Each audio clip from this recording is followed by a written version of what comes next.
You know, Americans, when they're interviewed, say that forgiveness is an extremely important topic. In fact, 94% of Americans say it's important to forgive. You want to guess how many Americans actually do try to forgive others?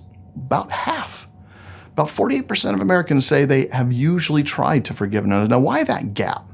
Why is there a gap between that which we know is important and then our behavior? Well, maybe it has something to do with we don't understand what forgiveness is. Or maybe we associate forgiveness with weakness. Maybe it's just this idea of letting them off the hook. Or maybe we just believe that really only the saintly can forgive. There's no way I can do that. You just have to be kind of this perfect person.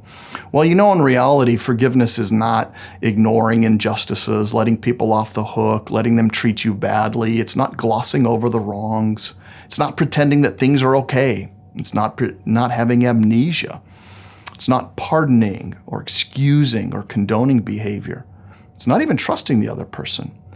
You know what it is? Forgiveness really is this. It's courageous effort. It's moral muscle of just letting go of grudges. That's what it is. And it requires an emotion of empathy. So forgiveness is letting go. It takes a very strong moral character to do this. And then it's taking seriously the awfulness of what has happened when you are being treated poorly or unfairly, right? So it's still involved with thinking through and knowing these things going on, but it's healing, not necessarily erasing the memories of the harm. I think that's really important. And this is essential to recovery, right? An act of mercy toward the offender. That's what forgiveness is. It's an act of mercy. Now, it's also giving up control of angry feelings, and then it's this journey to freedom. So if you want more information on how to do this, how to forgive somebody, let me just say this. Receiving and granting forgiveness is hard. When a deep injury is done to us, we never recover until we forgive. So one of the things you can do to seek forgiveness is to do this. If you're seeking forgiveness or granting forgiveness, here are a couple of steps, right? To receive forgiveness, first of all, admit what you did was wrong. Try to understand and empathize with the pain that you've caused the other person. Take responsibility, maybe for your actions, for all of even make restitution as necessary. And then assure the other person that you will not do it again, right?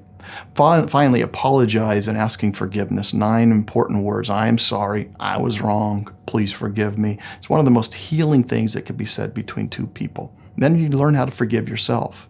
Finally, just as far as being able to seek forgiveness as well, when you seek forgiveness, you need to be able to do something, and that is call on this other person in an act of humility and in kindness, and then ask them to be able to grant this to you. So in forgiveness, whether we grant it, whether we seek it, whether we deal with it, your relationships will be strengthened when we're able to pause and give our time, our understanding, but also our empathy and our mercy to somebody that needs it, and then also seek and grant that forgiveness from others.